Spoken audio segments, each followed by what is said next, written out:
bir kıyımlı. Şangan koldun kesse, Tayvan koldun kesse, vah vah vah. Sizgi tiriklik üçün can bakıdığın kaysı yol kaldı. Garbi yol kaldı, Şincan yolu kaldı, bu yoluyla Orta Asya'ya çıkışım gerek değil mi? Dünyaya çıkıp bu şu yoldan Suudi ticaret kılıp cenimde bekişim gerek değil mi? Efsus, Cungoluk efendimin efsus. Bu yolda hem takak selindi. Bu yol hem tosulup kaldı hesapta. Neymiş ki? 8. ayda 8. günü Hindistan. Ladakh şehrini. Merkez gibi vasıkare. Karaçtık şehirde özgür.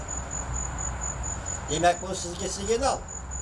Hem de Cungoluk efendi siz bu kadar portuğumu çıkarmaysınız. Bu yol mu itlik bilin? Bırak siz küçük vatka çıkıyor, şi annemen bakılış, Avrupa'lı Suudi yolu geçiş. Eğer Cenab-ı Deniz takılıp kalsa. Şunun için Şincan'da bastırır.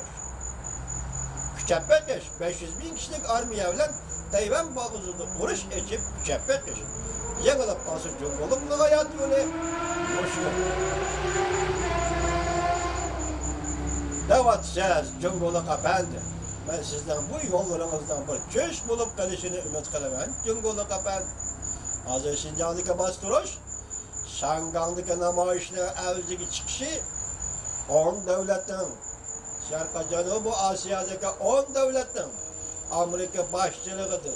Canubu Deniz'de harbi manevr kılışı bugünkü vaziyetin tügeni. Koşumça 9. ayının 1. günü Cungo şirketleri koyulgan var. Cungo koyulgan tamojda beci hemmisi. Böyle yol. Cungoluk efendi, hele dağdam yol dedi ki, o dağdam yol 50. yıl Stalin içmegen dağdam yolunu okşamaydı. Bugünkü dağdam yol, siz geçip verilgen dağdam yol, bu yolda gerisiz. Ya Cangjingo'nu dallamalısınız, ya Li Guangyou'nu dallamalısınız, ya Gorbaçev'de dallamalısınız. Bizim tek Gorbaçev'in yolunu dallamalısınız mı? Oğal balçılık olur. Çünkü siz oğal balçılıkla Selif dönemez mi Cungoluk efendi? Manımız yok. Takdirge, iki yıl takdirge başlap bardığan iki yıl dağdam yok. Birincisi menip aldığımız Stalin'in yardımıyla. Endi onun ahırlaştı.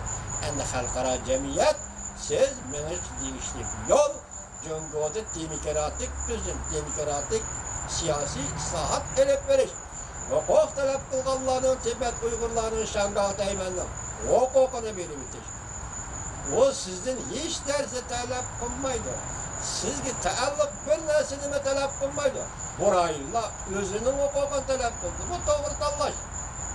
Cungoluk efendi yaxşı oylaş bakın. Lekin sizge şunu ben şahs sınavımdan aytayım ki, Tayvan boğazıga ot içiş yoki Tayvanga hujum qilish degan so'z ozul kesil mag'lub qilish. O 1 yılga, 10 yılga, 20 yılga bormaydi. Bir saat içinde, yak 2 saat içinde hal bo'ldigan gap. Siz qarang, Tayvan bo'g'iz harakat qilib ekan, hech qanday bo'ladi. Oqibatda shu vaqtda ko'rasiz. Jumbola efendi. Kechiring meni.